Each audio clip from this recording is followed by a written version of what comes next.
guys, welcome back. Please stop writing. Let us continue with the another unit.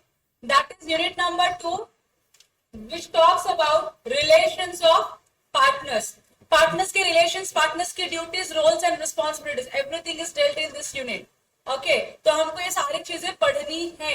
Unit number 2 थोड़ा सा बड़ा, थोड़ा सा बोरिंग होता है, लेकिन आप लोग बहुत ही इंटरेस्टिंग कैरेक्टर हो पूरी क्लास में बैठे हुए, तो आप लोगों की वजह से ये चीजें क्या हो सकती है, इंटरटेनिंग हो सकती है, provided you have to give me your attention, undivided attention. ठीक है, स्टार्ट करूं. देखो इस यूनिट में क्या क्या पढ़ना है हमको. क्या आपको मेरी स्क्रीन विजिबल है? एक्नॉलेज करो यस बोल के. यस. तो रिलेशंस ऑफ पार्टनर्स में हमको क्या पढ़ना है, इस पूरे यूनिट में क्या पढ़ना है, ये एक चार्ट से एक्सप्लेन किया गया है. पहले हमको पढ़ना है mutual rights and duties of partners, कि पार्टनर्स के राइट्स क्या है, पार्टनर्स के ड्यूटीज क्या है, that we have to study. Second thing हमको पढ़ना है relation of partners with third party. Third party के साथ पार्टनर्स का क्या रिलेशन है और कैसे रिलेशन है. तीसरा हमको पढ़ना है implied authority of a partner. एक पार्टनर की इम्प्लाइड अथॉरिटी, पार्टनर्स के पास क्या क्या इम्प्लाइडली अथॉरिटी है काम करने की. ठीक है, और उसमें भी क्या है, एक्ट्स बियॉन्ड इम्प्लाइड अथॉरिटी. अगर किसी पार्टनर ने अपनी इम्प्लाइड अथॉरिटी के बाहर जाके काम किया तो उस ट्रांजैक्शन क्या क्या इंपैक्ट होगा. और दूसरा, can we extend their implied authority और can we restrict their implied authority, उसके बारे में भी हम डील करने वाले हैं. फिर हम पढ़ने वाले हैं कि admission of a partner, how a partner is being admitted into a partnership firm. Liabilities to third parties, अगर किसी पार्टी ने कोई पार्टनर ने कोई कॉन्ट्रैक्ट में एंटर किया, कोई ट्रांजैक्शन किया थर्ड पार्टी के साथ, तो उनके लिए हमारी लायबिलिटीज क्या होगी as a partner. And we are going to study legal consequences of partner coming in and going out. Partner आता है, पार्टनर जाता है, तो उसके लीगल कॉन्सिक्वेंसेज क्या होंगे. अब कमिंग इन तो आपको पता है, only one word by coming in to the partnership firm. आप अग्री करते हो कि हाँ मैं पार्टनर बनूंगा, you become the partner. So that is known as introduction of new partner, incoming partner.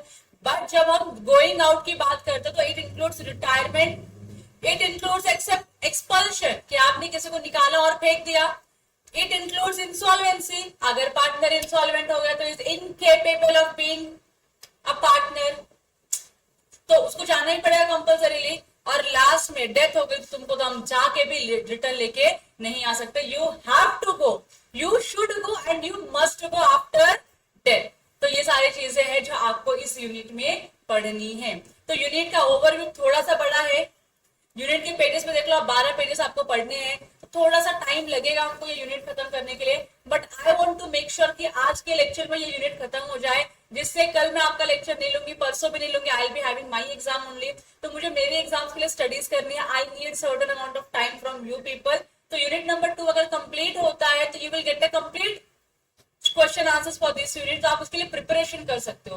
तो मैं इसको इन बिटवीन छोड़ के नहीं जाना चाहती हूँ. So let's do one thing, अगर थोड़ा सा आधा एक घंटा एक्स्ट्रा लगता है तो we will have this arrangement, और फिर उसके बाद यूनिट नंबर 2 खत्म करके ही जाते हैं. चलेगा आप लोगों को? तो आप भी फ्री हो एक यूनिट से, मैं भी फ्री हूँ एक यूनिट से. अदरवाइज अगर इन बिटवीन छोड़ के जाते हैं, फिर आने के बाद उसको कैचअप करने के लिए मेरे को पूरा तुमको इतिहास बताना पड़ेगा कि हमने यूनिट नंबर 2 में ये पढ़ा था, तो मुझे पूरे एफर्ट्स फिर से डालने पड़ेंगे. So I wanted to reduce that efforts. इसके लिए मैं आपको बता रही हूँ कि प्लीज ट्राई करते इसको खत्म करने का. ओके, देखो पार्टनर की जब हम रिलेशंस के बारे में बात करते हैं, एक पार्टनर का दूसरे पार्टनर के साथ क्या रिलेशन है, कैसे रिलेशन में कैसे डील करते हैं वो लोग, उसको अलग अलग सेक्शंस में अलग अलग लैंग्वेजेस में लिखा गया है. तो पहला सेक्शन बोलता है, section number 9, that is general duties of partners. मतलब अगर आप किसी पार्टनरशिप फर्म में पार्टनर बनते हो, so what all duties you have to perform in a partnership firm. तो सबसे पहला उन्होंने बोला है, carry on the business of the firm to the greatest common advantage. आपको पार्टनरशिप फर्म का बिजनेस कुछ इस तरीके से मैनेज करना है, इस तरीके से कंडक्ट करना है, जिससे क्या होगा, सबको कॉमन एडवांटेज मिले. ग्रेटेस्ट तो मैक्सिमम कॉमन एडवांटेज, मतलब हर पार्टनर का क्या हो उसमें भला हो, आपको उस तरीके से बिजनेस करना है. पहला पॉइंट क्लियर है। तो पहली ड्यूटी क्या है आपकी कि आपको बिजनेस इस तरीके से करना है फर्म का, ताकि फर्म के जितने भी पार्टनर है सबको क्या मिले, मैक्सिमम एडवांटेज मिले इस बिजनेस का। पहला पॉइंट क्लियर है। दूसरा, to be just and faithful to each other. आप लोगों को क्या रहना है, एक दूसरे से जस्ट एंड फेथफुल रहना है। जस्ट मतलब हमेशा आपको इक्वालिटी ट्रांसपेरेंसी मेंटेन करना है, फेथफुल मतलब झूठ नहीं बोलना है आप लोगों को। तो जो भी ट्रांजैक्शन आप करोगे it has to undergo through the partnership firm only, ठीक है। तो आपको जस्ट भी रहना है और आपको फेथफुल रहना है, आपको भला रह के भलाई का काम करना है। और तीसरा, render true accounts and full information of all the things affecting the firm to any other partner और इज लीगल रिप्रेजेंटेटिव। जितने भी अकाउंट्स है, जैसे भी अकाउंट्स है जो ट्रू अकाउंट्स रिप्रेजेंट करते हैं, वो आपको क्या करना है, प्रेजेंट करना है, सबको मेंटेन करना है, प्रेजेंट करना है। और ऐसे कोई भी इंफॉर्मेशन जिसका नॉलेज होना चाहिए सारे पार्टनर्स को, वो सारे इंफॉर्मेशन भी आपको क्या करनी है, पास ऑन करनी है। So you can not keep anything with you. अगर आपके पास कोई इन्फॉर्मेशन है एंड यू थिंक कि अगर ये इन्फॉर्मेशन हमने पास ऑन नहीं किया तो लॉस हो सकता है फर्म को, then in that scenario you have to intimate it to the other partners also.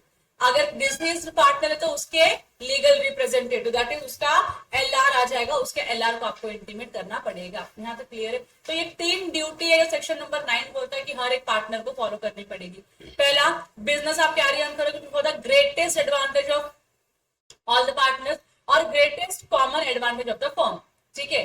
दूसरा, आपको क्या करना है, जस्ट रहना है, फेथफुल रहना। और तीसरा, आपको क्या करना है, ट्रू अकाउंट्स रेंडर करना है, रिप्रेजेंट करना है, प्रोड्यूस करना है और सारी इंफॉर्मेशन को डिस्क्लोज करना है जिसका फर्म पे इफेक्ट हो सकता है। यहां तक क्लियर हो गया। Section number 9 is done. Okay. Section 10 बोलता है duty to indemnify for losses caused by fraud. अगर किसी एक पार्टनर ने फ्रॉड किया, कैन इट हैपन कि आप एक पार्टनरशिप फर्म में 3 पार्टनर है, एक फ्रॉड कर सकता है, कर सकता है। अगर उस पार्टनर ने पार्टनरशिप फर्म का नाम लेके फ्रॉड किया है तो क्या पूरी फर्म बाइंडिंग है उस फ्रॉड को पे ऑफ करवाने के लिए, इंडेमनिफाई करने के लिए थर्ड पार्टी को जिसका भी लॉस हुआ है? यस। तो अब पार्टनर्स थे या पार्टनरशिप फर्म ने मिलकर इंडेमनिफाई किया है, तो क्या ये जो फ्रॉडुलेंट पार्टनर है इसकी रिस्पॉन्सिबिलिटी है जो बैलेंस पार्टनर या पार्टनरशिप फर्म है उनको इंडेमनिफाई करे? Yes. So every partner shall indemnify the firm for any loss caused to it by his fraud in conduct of the business of the firm। आप business conduct कर रहे थे, आपने fraud किया, fraud की वजह से फर्म को लॉस हुआ, तो वो जो फ्रॉडुलेंट पार्टनर है उसकी लाइबिलिटी है, उसकी रिस्पॉन्सिबिलिटी है कि वो फर्म को क्या करे, इंडेमनिफाई करे। एंड व्हेन वी से फर्म, तो फर्म में कौन आएगा, पार्टनर्स भी आते हैं। तो पार्टनर्स ने कंट्रीब्यूट किया फर्म को और फिर फर्म ने इंडेमनिफाई किया। सो it is the duty of the fraudulent partner कि वो क्या करे, फर्म को इंडेमनिफाई करे so that the other partners can get indemnified. यहाँ तक क्लियर है आप लोगों को? मतलब ऐसे जो नॉन फ्रॉडुलेंट पार्टनर है उनका किसी तरीके से लॉस नहीं होना चाहिए, इसके लिए जो फ्रॉडुलेंट पार्टनर है उसकी ड्यूटी है क्या करे, इस लॉस को इंडेमनिफाई करना। सेकंड पॉइंट क्लियर है। Section number 10 over. कोई डाउट इसमें? अब इसके आगे क्या पढ़ना है, rights and duties of partners by contract between the partners. तो आपने क्या किया है, अपने राइट्स, ये तो जनरल पढ़े हमने, जो भी अपने ऊपर पढ़े 9 और 10, that was general rights and duties of the partner. कहीं लिखा नहीं बट ये होना ही चाहिए आपके पार्टनरशिप फर्म में। अब यहाँ क्या हो रहा है कि आप एक अग्रीमेंट बना रहे हो, आप कॉन्ट्रैक्ट कर रहे हो पार्टनर्स मिलके, और उसमें आप लोग अपने राइट्स एंड ड्यूटीज को डिफाइन कर रहे हो। ये मेरे राइट्स है, ये मेरी ड्यूटीज है, ये मेरे राइट्स है, ये मेरी ड्यूटीज है, ये मेरा ऑब्लिगेशन है परफॉर्म करने का। समझ में आ रहा है? देखो, subject to the provisions of this act, the mutual rights and duties of a partners of a firm may be determined by the contract between the partners and such contract may be expressed or implied by the course of dealing। तो आप लोग क्या कर सकते हो, खुद से मिलकर म्यूचुअली डिसाइड कर सकते हो कि आपके फर्म के राइट्स क्या होंगे, आपकी फर्म के ड्यूटीज क्या होंगे। समझ में आ रहा है? ये एक्सप्रेस भी हो सकता है, ये इम्प्लाइड भी हो सकता है। देयर इज नो कंपल्शन कि आपका अग्रीमेंट एक्सप्रेस होना चाहिए, राइटिंग में होना चाहिए। It can B, it can not be, दोनों ही क्या है, वैलिड है। इम्प्लाइड भी अग्रीमेंट हो सकता है आपका। तो मैंने आपको प्रीवियस लेक्चर में एग्जांपल दिया था कि there is no such provision in the partnership agreement where a partner will get the remuneration or working partner will get the remuneration, but there is a practice being followed by the firm that जो भी working partner है उनको आप remuneration दे रहे हो. तो every working partner is entitled for the remuneration even though it is not written in your contract. समझ में आ रहा है? तो ये इम्प्लाइड हो गया ना. आपके कंडक्ट से समझ में आ रहा है कि नहीं आ रहा है? हाँ, तो इट कैन बी एक्सप्रेस और it can B implied by the course of dealing of the firm. यहाँ तक क्लियर है आप लोगों को? And such contract may be varied by the consent of all the partners and such consent may be expressed or implied by the course of dealing. अब जो भी आपने एक बार अग्रीमेंट बना दिया, अग्रीमेंट में आपने टर्म्स एंड कंडीशंस लिख दिया, कैन इट बी चेंज्ड? चार पार्टनर थे, चारों पार्टनर ने मिलकर एक अग्रीमेंट किया, पार्टनरशिप फॉर्म बनाया. अब आगे जाके 2 साल के बाद उनको लगता है कि नहीं यार ये वाला तब ठीक था, अब ठीक नहीं है agreement. Can they change it? Yes, सारे पार्टनर्स मिलके कभी भी अपना अग्रीमेंट चेंज कर सकते. That is the flexibility given by the Indian partnership act कि आप अपने बिजनेस को कभी भी मॉडिफाई कर सकते हो, अग्रीमेंट को कभी भी मॉडिफाई कर सकते हो, जैसे आपकी इच्छा हो वैसे मॉडिफाई करो. खाली इतना ही ध्यान रखना है कि वो लीगल रहना चाहिए, एनफोर्सेबल हो सके उतना ही. आप इलीगल एक्टिविटी को इंक्लूड करके उसको इलीगल ना कर दो. समझ में आ गया आप लोगों को? तो it has to be a valid contract of agreement between the partners. Clear है? सेकेंड पॉइंट बोलता है agreement in restraint of trade. ये आपने कॉन्ट्रैक्ट एक्ट में पढ़ा था. Agreement in restraint of trade valid है कि वॉइड है? वॉइड अग्रीमेंट है, बराबर कि नहीं? आप किसी को भी बिजनेस करने से रोक नहीं सकते हो. बट व्हाट इफ आप मेरे बिजनेस के पार्टनर हो, आप आउट गोइंग पार्टनर हो, अब आप जा रहे हो अपने पार्टनरशिप फॉर्म से गुडविल लेके जा रहे हो, कैपिटल लेके जा रहे हो, सब लेके जा रहे हो कि नहीं? सो क्या जो रिमेनिंग पार्टनर्स है पार्टनरशिप फॉर्म में वो रेस्ट्रिक्शन लगा सकते हैं आउटगोइंग पार्टनर के ऊपर? That restriction has to be reasonable. Clear है? So notwithstanding anything contained in section 27 of the ICA, such contract may provide that partners shall not carry on any business other than of the firm while he is a partner. एक तो outgoing partner business नहीं करेगा और दूसरा क्या बोल रही है लोग कि अगर आप पार्टनरशिप फर्म में हो, आप पार्टनरशिप का बिजनेस कर रहे हो, so you are not suppose to do any other business than this. बराबर कि नहीं? इतना रेस्ट्रिक्शन लगा सकते हैं कि नहीं लगा सकते? लगा सकते हैं. पार्टनर से लगा सकते हैं रेस्ट्रिक्शन की. देख भाई हमारा कंडीशन है, तेरे को हमारे साथ पार्टनरशिप का बिजनेस करना है, तो you have to give all your business up and then you have to come and you have to give your 100% time to this business only. ये रेस्ट्रिक्शन आ सकती है कि नहीं आ सकती है? यस, आ सकती है. तो ये रेस्ट्रिक्शन वैलिड है कि वॉइड है? वैलिड है, इसमें कोई दिक्कत नहीं है. अब सेक्शन 12 बोलता है the conduct of the business. Business कैसे कंडक्ट होगा, बिजनेस कैसे आप कैरी ऑन करोगे. पार्टनर्स के बीच में कुछ ना कुछ तो ड्यूटीज और ऑब्लिगेशंस होने चाहिए. तो सेक्शन नंबर 12 में ना बहुत सारे राइट्स दिए गए हैं. सेक्शन नंबर 12 में बहुत सारे राइट्स दिए गए हैं कि एक पार्टनर के पास क्या क्या राइट आता है बिजनेस के कंडक्ट के रिलेशन में. बिना राइट के तो आप कुछ कर नहीं पाओगे, तो राइट देना जरूरी है. तो राइट में जो सेक्शन नंबर 12 क्लॉज ए का जो राइट है वो बोलता है right to take part in the business. You tell me, does the partners have right to take part in the business? हर पार्टनर के पास राइट है. तो 10 पार्टनर है अगर पार्टनरशिप फॉर्म में, क्या 10 के 10 पार्टनर के पास राइट है बिजनेस में एक्टिवली पार्टिसिपेट करने का? है कि नहीं है? यस. कोई रोक सकता है क्या आपको? नहीं. So it is a right of every partner to take part in the management of the business, and this is however subject to a contract. The partners may provide by a contract that this right shall not be available to some partners. आपको लगता है कोई एक नालायक partner है, इसको अगर हमने बिजनेस कंडक्ट करने का राइट दिया तो ये जाके कहीं ना कहीं कुछ ना कुछ तो ऐसी एक्टिविटी करके आएगा, ऐसे अरेंजमेंट करके आएगा जिससे फर्म को लॉस हो सकता है. तो क्या आप अग्रीमेंट में एक्सप्रेसली प्रोवाइड कर सकते हो कि ये राइट मिस्टर एक्स को नहीं अवेलेबल है? कर सकते हो कि नहीं कर सकते हो? कर सकते हो. फर्म का भला करने के लिए आप कुछ भी कर सकते हो, लेकिन मिस्टर एक्स में क्या करना चाहिए? इसके ऊपर साइन करनी चाहिए. हाँ ठीक है चलेगा, मेरे को नहीं चाहिए वाला राइट. समझ में आ रहा है आप लोगों को? अग्रीमेंट बना रहे तो अग्रीमेंट में सबका कंसेंट होना चाहिए कि नहीं होना चाहिए? तो अगर मिस्टर एक्स ने साइन किया तो उसका कंसेंट है कि नहीं है इस चीज को लेके? यस, उसका कंसेंट है कि वो अग्री कर रहा है कि वो अपना right to participate in the business क्या कर रहा है? विड्रॉ कर रहा है. It can be done by any partner. लेकिन सबके सब बोल सकते क्या? नहीं मैं बिजनेस नहीं करेगा, मैं पार्टिसिपेट नहीं करेगा. चलेगा क्या ऐसा? ऐसा नहीं चलेगा. बोलो क्यों नहीं चलेगा? तो बिजनेस कौन करेगा? जब सब ये हाथ ऊपर कर लो कि मुझे बिजनेस नहीं करने का, तो who will do the business? Who will earn the profit? बराबर की नहीं? इसके लिए सब ऐसा करेंगे तो नहीं चलेगा. कोई एक किया, 2 किया, चलता है, कोई दिक्कत सो हर पार्टनर्स के पास राइट है बिजनेस मैनेजमेंट में पार्टिसिपेट करने का, लेकिन एक्सप्रेस कॉन्ट्रैक्ट करके आप किसी एक पार्टनर्स के इस राइट को क्या कर सकते हो, रेस्ट्रिक्ट कर सकते हो कि सर आप मत करिए प्लीज, आप कर दो तो कुछ ना कुछ नुकसान हो जाता है हमारी फर्म को, कांड हो जाता है, आप प्लीज बिजनेस ना करिए या आप पार्टिसिपेट ना करिए बिजनेस में। यहाँ तक क्लियर है? तो ये पहला राइट है सेक्शन 12 में जो बोला है, right to take part in the business. Clear? Second right है सेक्शन 2 क्लॉज सी में, सॉरी सेक्शन 12 सी में लिखा हुआ है, right to be consulted. Consulted का मतलब क्या होता है? क्या? एडवाइस लेना, ओपिनियन लेना, बराबर की नहीं? तो अगर हमको कोई एक्स बिजनेस करना है, हमको एक्स बिजनेस करना है किसी वाई के साथ, तो क्या ये जो पार्टनर्स है यहाँ पे, हर पार्टनर्स के पास राइट है अपना ओपिनियन प्रेजेंट करने का, अपना एडवाइस देने का? तो हर पार्टनर्स के पास क्या है, राइट टू बी कंसल्टेड का है। So it is also right to every partner to be consulted in all matters affecting the business of the firm.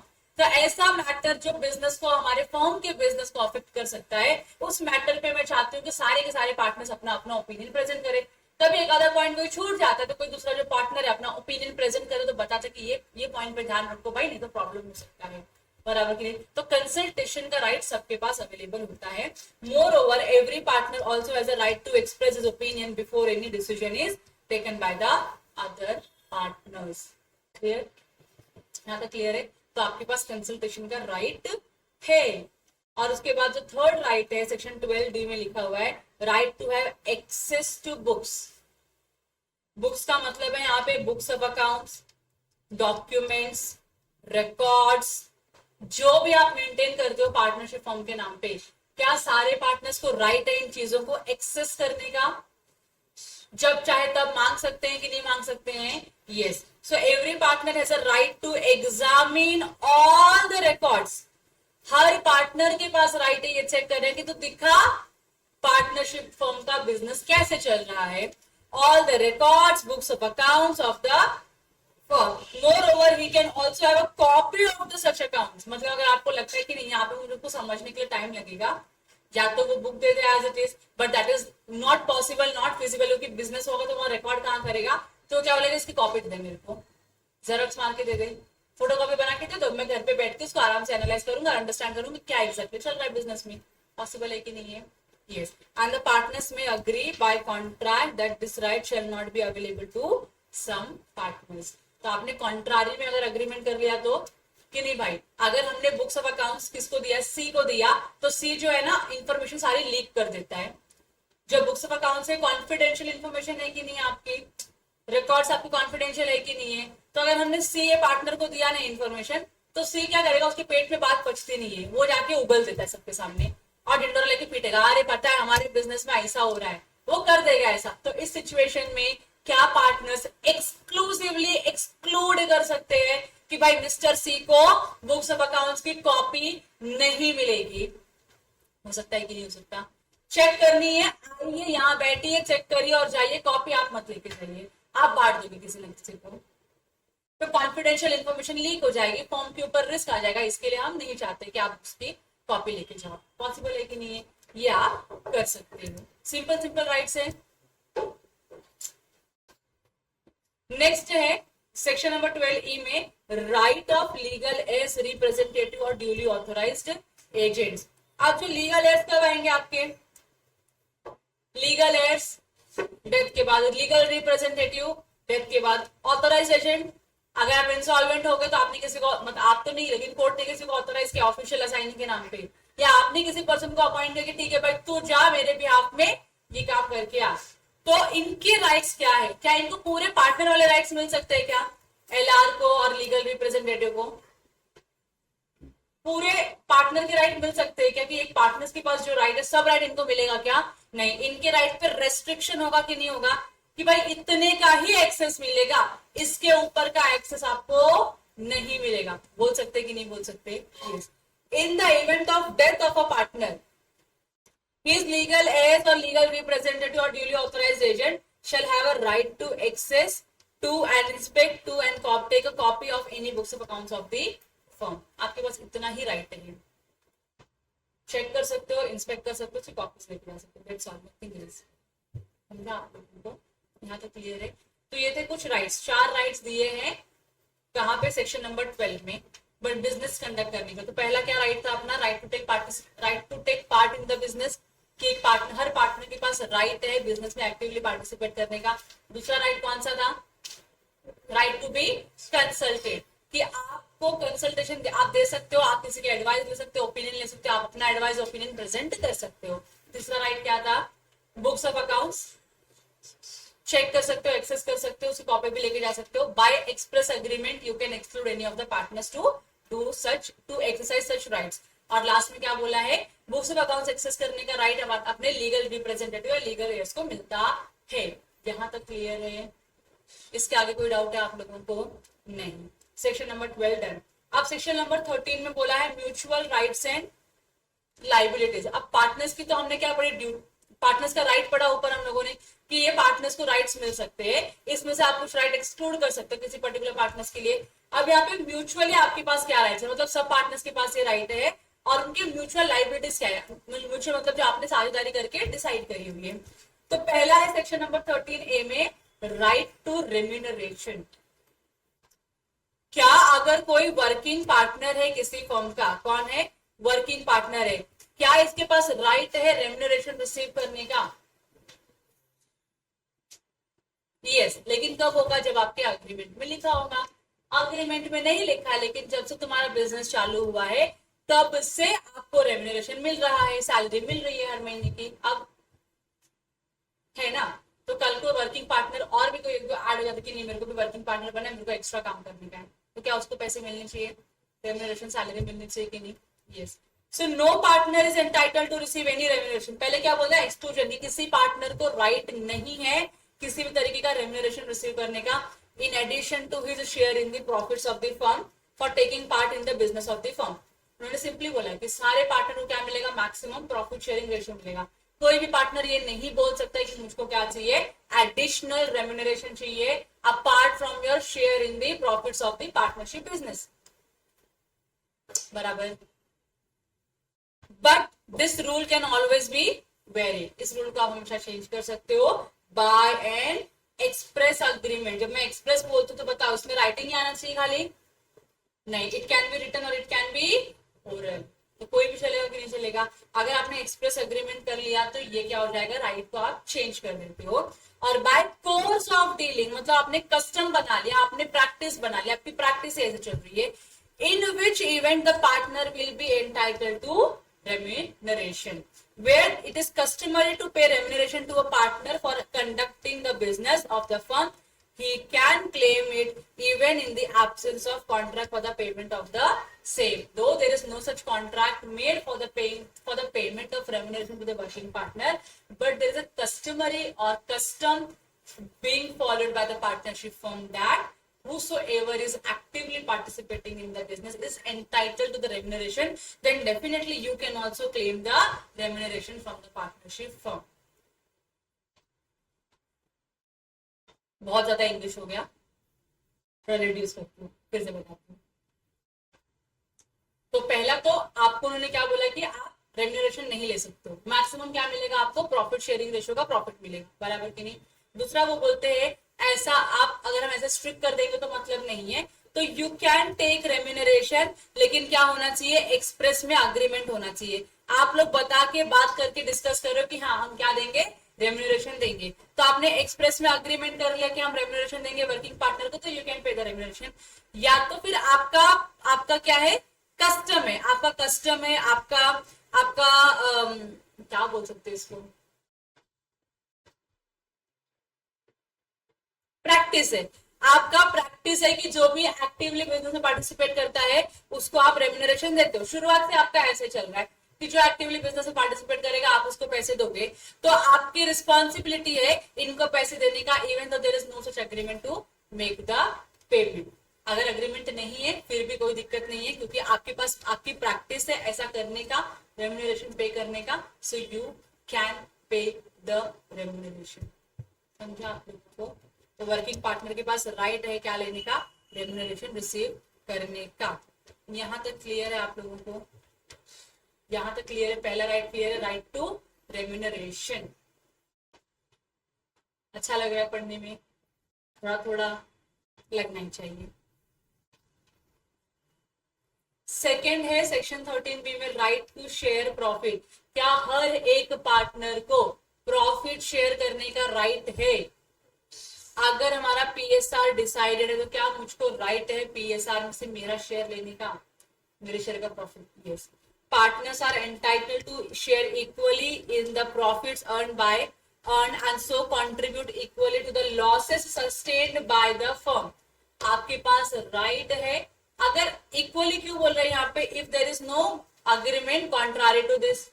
अगर आपने पीएसआर मेंशन किया तो वही पीएसआर फॉलो करना है, नहीं पीएसआर मेंशन है तो इक्वली शेयर करना है। ठीक है, तो अगर आप लोग प्रॉफिट इक्वली शेयर करते हो तो लॉस अगर सस्टेन हुआ फर्म को तो लॉस भी क्या करना पड़ेगा? इक्वली बेयर करना पड़ेगा। How do you bear the loss? By putting additional capital into the firm.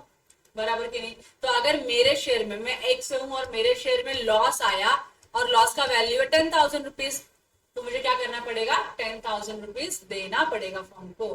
कि प्रॉफिट हुआ तो आप लेके जाते हो, तो लॉस हुआ तो देना पड़ेगा फर्म को। ये समझा आप लोगों को? प्रणाली समझा? The amount of partner share must be ascertain by inquiring whether there is any agreement in that behalf between the partners। तो जो भी आपका शेयर होगा वो आपको पहले क्या करना पड़ेगा? चेक करना पड़ेगा कि इसके रिलेशन में आपका कोई अग्रीमेंट है या नहीं है। That means to share the profit or share the losses. Have you made any agreement? If yes, then you have to follow that agreement. If no, then you have to share the profit and losses equally. And if there is no agreement, you should make a presumption of equality and burden of proving that the shares are unequal will lie on the party alleging the same।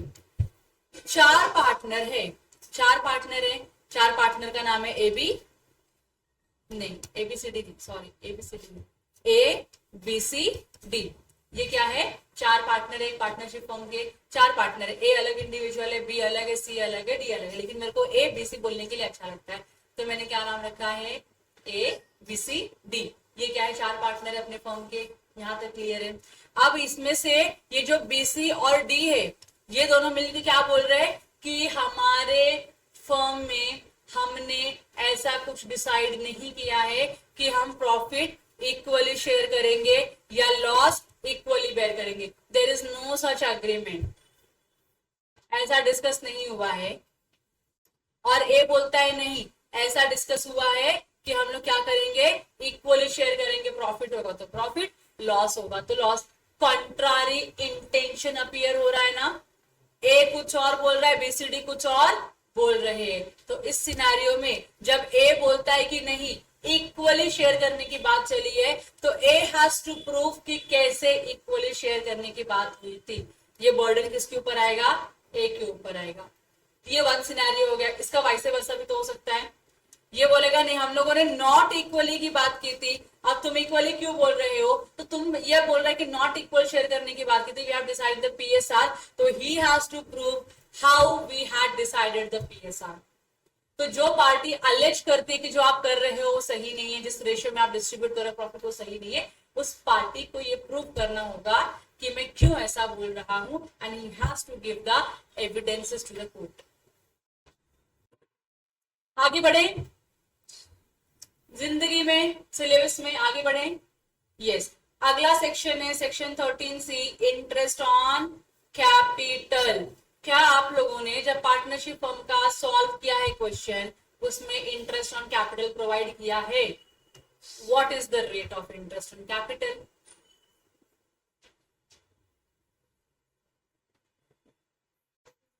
Six percent per annum, 6% per annum.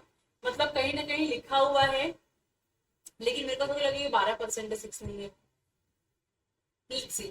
चलो देखो, अगर आपको capital पे interest मिला तो पहले आपके agreement में होना चाहिए लिखा हुआ कि भाई हम पार्टनर्स को कैपिटल पे इंटरेस्ट प्रोवाइड करेंगे।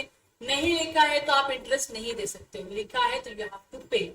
So the following element must be there before a partner can be entitled to interest on the monies brought by him in a partnership business। तो ये एलिमेंट क्या है, ये कंडीशन क्या है, आपको फुलफिल करना पड़ेगा। पहला क्या बोला है? एक्सप्रेस अग्रीमेंट है टू दैट इफेक्ट और पार्टिसिप प्रैक्टिस ऑफ पर्टिकुलर पार्टनरशिप। मतलब ये क्या है, आपका एक्सप्रेसली प्रोवाइडेड है या आपका प्रैक्टिस है कि भैया जो कैपिटल लाएगा उसको हम इंटरेस्ट पे करेंगे। Any trade custom to that effect, आप ये करते आ रहे हो, पता ही है आपको, तो प्रैक्टिस ही है आपका कि हाँ भाई हमारा जो बिजनेस करने का तरीका है वो यही है।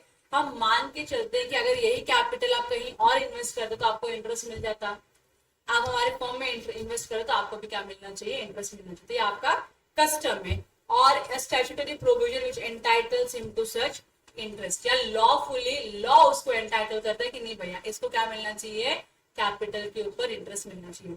अगर ये कंडीशन आप सेटिस्फाई करते हो तो you will get the interest on the capital, otherwise you will not get the interest on the capital.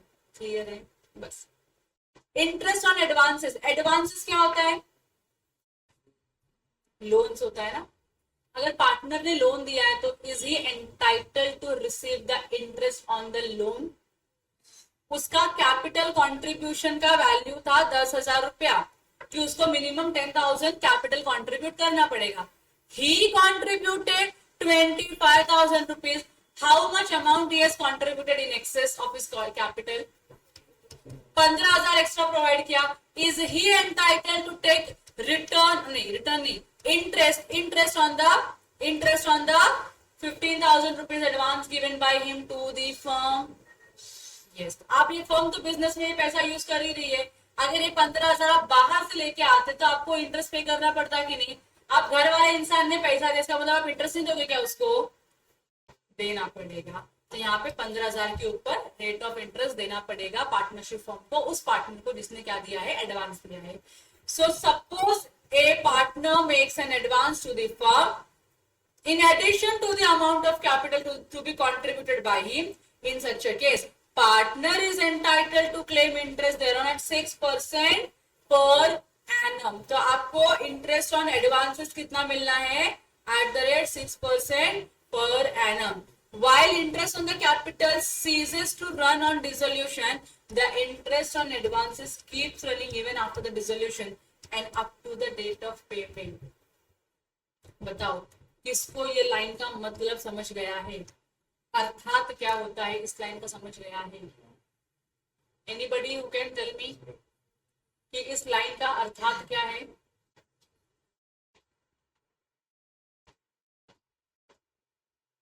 बताऊं मैं बता दूं? चलो, यहाँ पे एक टर्म यूज किया है, dissolution. Do you know what is dissolution? Dissolution is closing down the partnership firm. बराबर की नहीं? तो ये बोल रहे हैं अगर ये मिस्टर एक्स है, मिस्टर एक्स ने क्या देके रखा हुआ है? 10,000 का कैपिटल देके रखा हुआ है, 10,000 का कैपिटल देके रखा हुआ है, और 15,000 का क्या दिया है? एडवांस देके रखा हुआ है। एडवांस मतलब लोन देके रखा हुआ है, बराबर की नहीं? यहाँ तक क्लियर है आप लोगों को? यहाँ तक कोई डाउट है किसी को? नहीं। आपका जो डेट ऑफ डिसोल्यूशन है, डीओडी मतलब date of dissolution, that is 31 March 2024। That means 31 March 24 को आपकी पार्टनरशिप फर्म क्या हो गई है? डिसॉल्व हो गई है। पार्टनरशिप फर्म उसके आगे एग्जिस्ट नहीं करता। तो जिस दिन आपका पार्टनरशिप फर्म डिसॉल्व हुआ है, आपको जो इंटरेस्ट मिलेगा, इंटरेस्ट ऑन कैपिटल जो मिलेगा, that will be up to 31 March 2024 only, क्योंकि पार्टनरशिप डिसॉल्व हो गई इसके आगे। अब इसके आगे तो आपका तो कोई कैपिटल है ही नहीं, अब तो सब सेटलमेंट वैल्यू है। तो आपको इसके डिसोल्यूशन के बाद इस पीरियड में आपको कोई भी कैपिटल के ऊपर इंटरेस्ट नहीं मिलेगा। तो इंटरेस्ट कब तक मिलेगा? Up to 31 March 2024, that is up to the date of dissolution. यहाँ तक क्लियर है? ये किसकी बात कर लिया मैंने?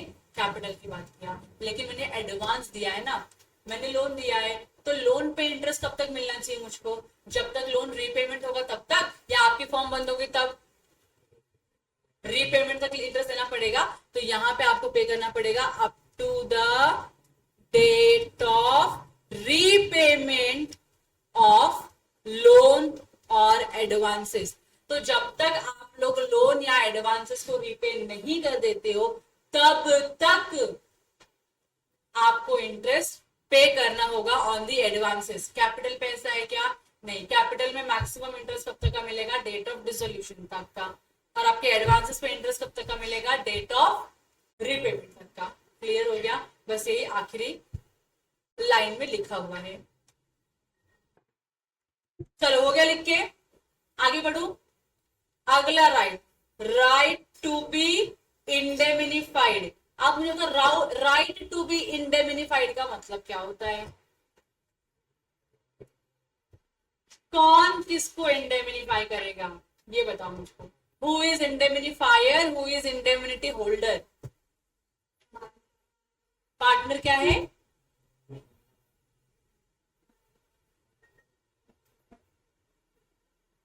जोर से बोलो, सारे बोलो,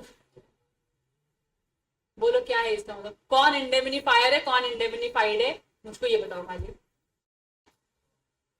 फॉर्म क्या है? फाइड की फायर? Fire, fire. फॉर्म है इंडेमिनिफायर। तो पार्टनर क्या है?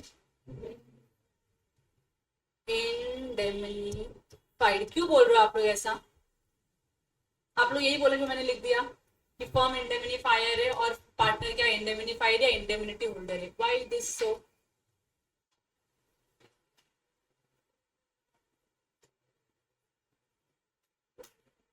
सिंपल है, हम लोग पार्टनर्स के राइट्स पढ़ रहे हैं ना।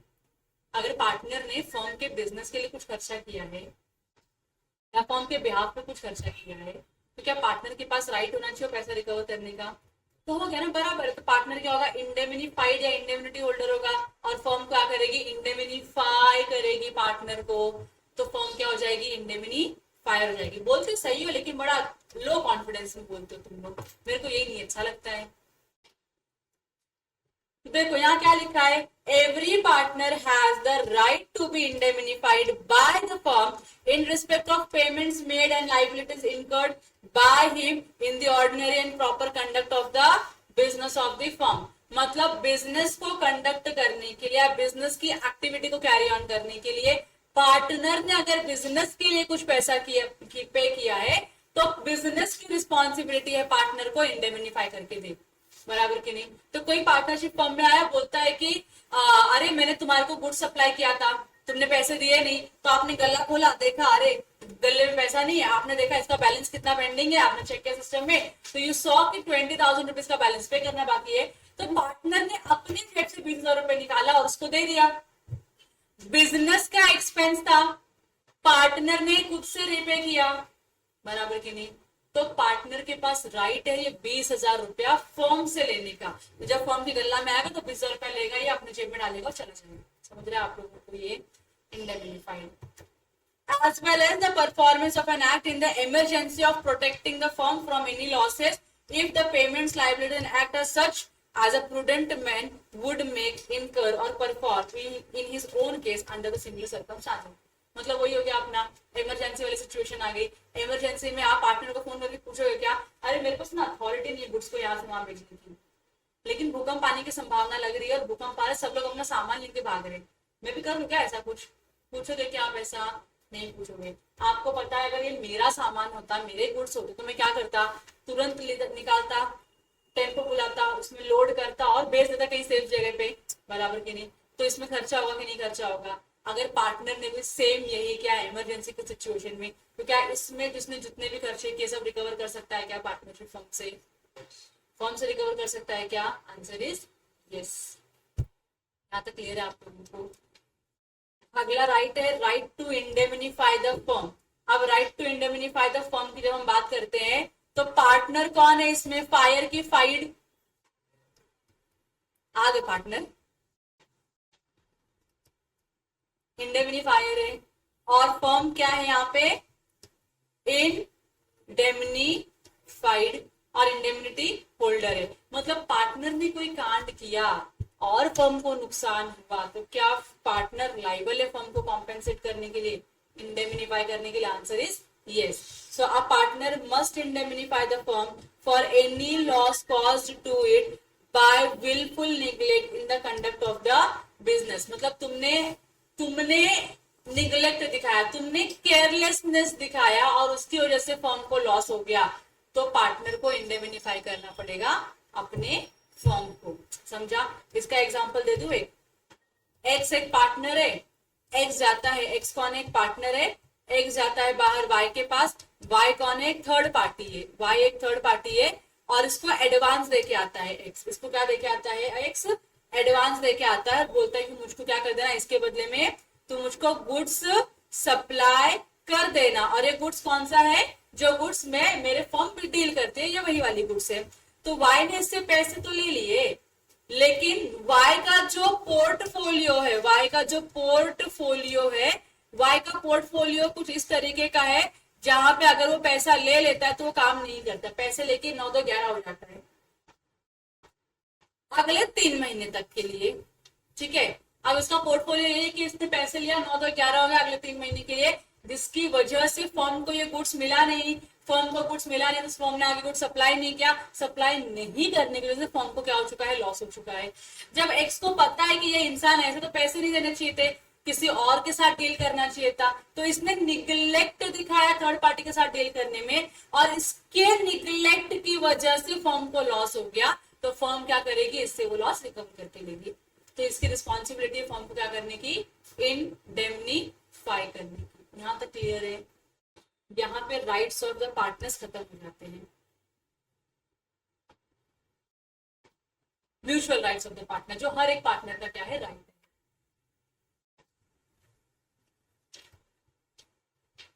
चलो, इसमें कोई शंका, कुशंका, लघु शंका? आगे बढ़े फिर, जिंदगी में आगे बढ़ते रहो कि ब्रेक चाहिए? क्या नहीं चाहिए ना ब्रेक?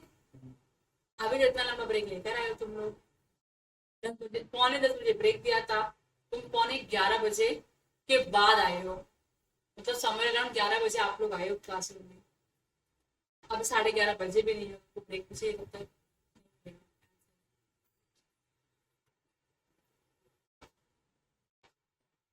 अब जो नेक्स्ट कॉन्सेप्ट है, अब जो नेक्स्ट कॉन्सेप्ट है दैट इज पार्टनरशिप की प्रॉपर्टी। सेक्शन नंबर 14 में लिखा हुआ है पार्टनरशिप की प्रॉपर्टी के बारे में। आप मुझको बताओ, पार्टनरशिप ने अपने ही बैंक अकाउंट के पैसे यूज करके अपने लिए असेट परचेस किया, क्या उस पर मेरा ओनरशिप का राइट आएगा?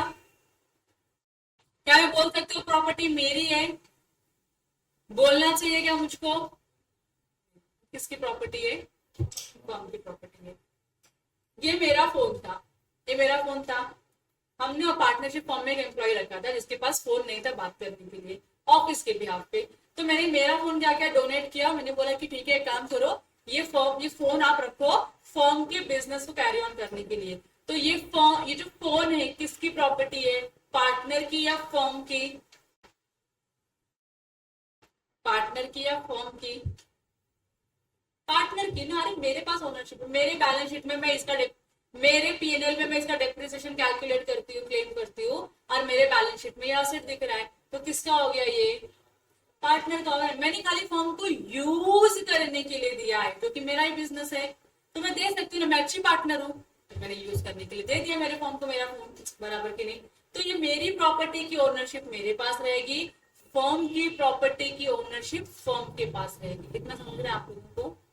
इतना समझ में आ रहा है आप लोगों को? देखो, the property of the firm, section 14 क्या बोलता है? Subject to the contract between the partners, the property of the firm includes all property and rights and interest in the property originally brought into the stock of the firm, acquired, purchased or otherwise by or for the firm for the purpose and in the course of business of the firms and also includes the goodwill of the business। तो जितने भी property, right, interest, benefit जो भी आपने partnership firm के नाम पे purchase किया है, पार्टनरशिप फर्म ने अक्वायर किया है, तो वो सारे के सारे किसके होंगे? पार्टनरशिप फर्म के होंगे, इंक्लूडिंग गुडविल। गुडविल भी तो पार्टनरशिप फर्म का बनता है, तो गुडविल भी क्या है? पार्टनरशिप फर्म की प्रॉपर्टी है, पार्टनर की प्रॉपर्टी नहीं है। यहाँ तक क्लियर है? अब गुडविल क्या होता है ये आप लोगों को पता है कि नहीं पता है? गुडविल आप सबको पता है, तो इसको आप क्या करोगे? रीड एट होम करोगे, घर पे बैठ के पढ़ लेना चुपचाप से, what is goodwill given here.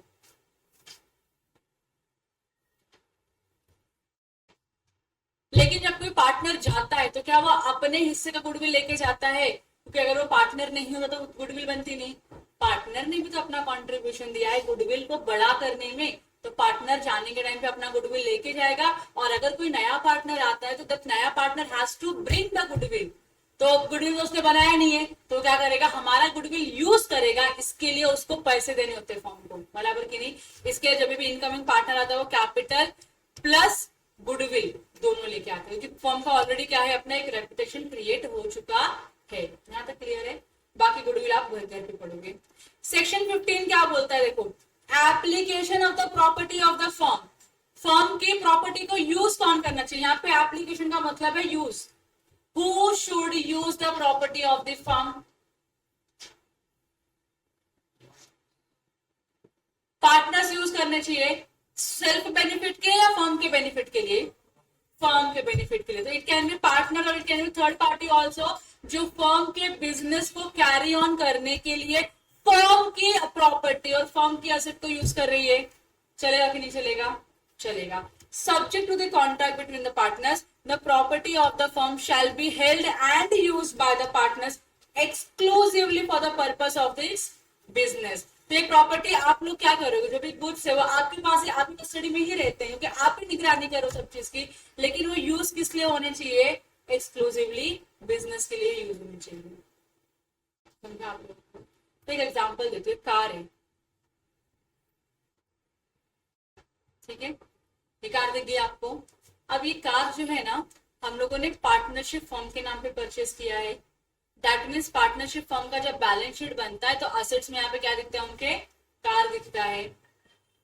ये कार अब पार्टनरशिप फर्म अपने दरवाजे के सामने खड़ा करके रखेगी नहीं, इट विल बी यूज्ड।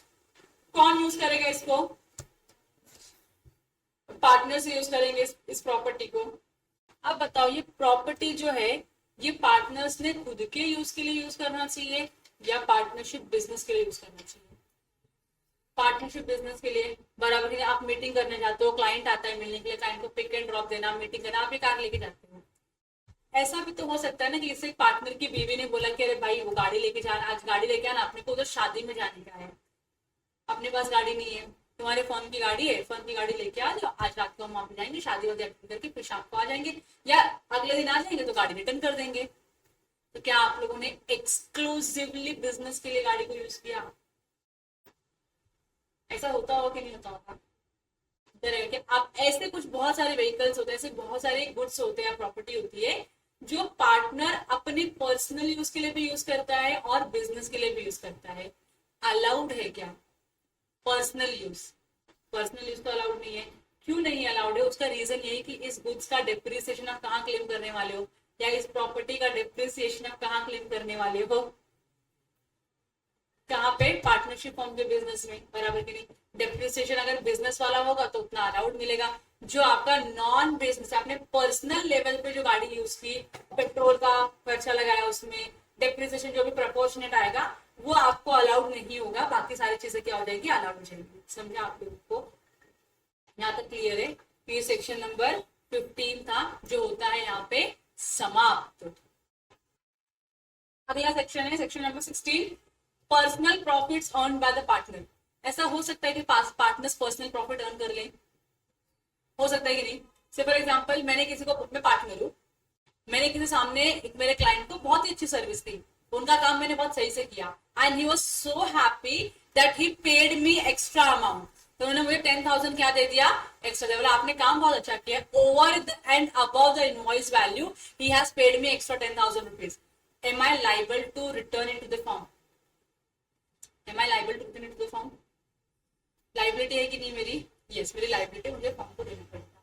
या फिर मैंने फर्म का नाम यूज करके, फर्म के असेट को यूज करके, फर्म की प्रॉपर्टी को यूज करके, फर्म के गुड्स को यूज करके, मैंने कुछ भी तरीके से यूज करके मैंने क्या कमाया है, प्रॉफिट कमाया, सीक्रेट प्रॉफिट कमाया, छुपा के कमाया है प्रॉफिट मैंने। तो क्या मेरी लाइबिलिटी है ये फर्म को रिटर्न करने की? यस, मेरी लाइबिलिटी है उसको फर्म को रिटर्न करने की। तो पार्टनर अगर इंडिविजुअल कैपेसिटी पे फर्म की बिजनेस असेट्स को यूज करके, फर्म का नाम यूज करके अगर सीक्रेट प्रॉफिट अर्न करता है, तो it is his liability to repay all the secret profits earn by him to the firm. Clear हो गया यहाँ तक?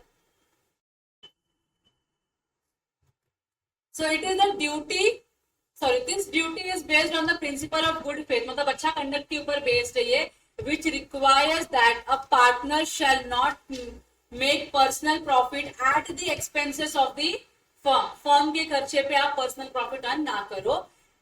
Is a partner make if a partner makes personal profit in any of the following ways, he must give accounts of those profits and pay back the same to the firm. कैसे आया और जितना भी आया आपको सब return करना पड़ेगा पार्टनरशिप फर्म को. कैसे आया आपको वो भी क्या करना पड़ेगा, इंटीमेट करना पड़ेगा, बताना पड़ेगा कि हाँ इस तरीके से मैंने पैसे कमाए हैं.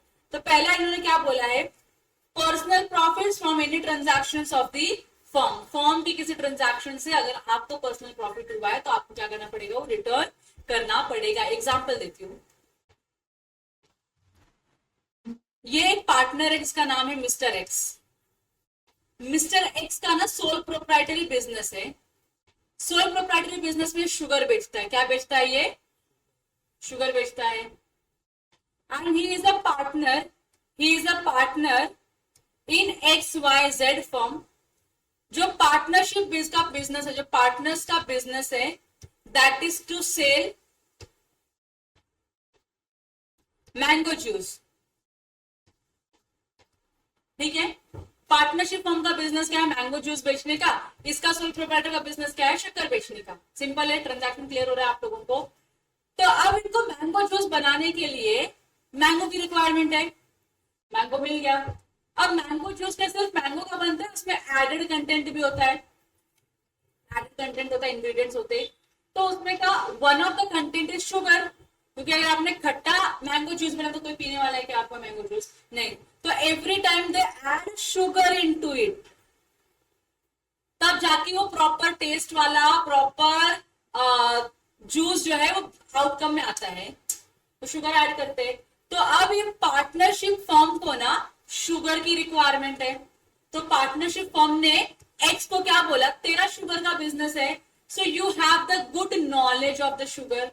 तो आप एक काम करो, आप काम क्या करो, आप है ना किसी बाहर ट्रेडर के पास जाओ और उनको बोलो शुगर देने के लिए, जो अच्छी क्वालिटी बेस्ट क्वालिटी का शुगर होगा लेकर आ जाओ. तो इसको भी यही करना चाहिए था. भाई साहब ने क्या किया, भाई साहब बोले उधर बाहर जाके लेने से अच्छा है मेरा शुगर का दुकान है ना, तो मैं इसमें से आपको शुगर बेच देता हूं. बराबर कि नहीं. तो इसने शुगर परचेज किया था 50 रुपीज में और इसने अपनी फर्म को बेचा 60 रुपए में, और इसने नहीं बताया कि शुगर कहां से लिया. क्या इसने सीक्रेट प्रॉफिट अर्न किया है, कितने रुपए का, 10 रुपए का. क्या इसको ये रिटर्न करना पड़ेगा फर्म को, नहीं. एक्चुअली तो ये प्रॉफिट कर ही नहीं सकता था. इसको सिंपली बोलना चाहिए तू बाहर से क्यों बोल रहा है, मेरा ही शुगर का बिजनेस है ना.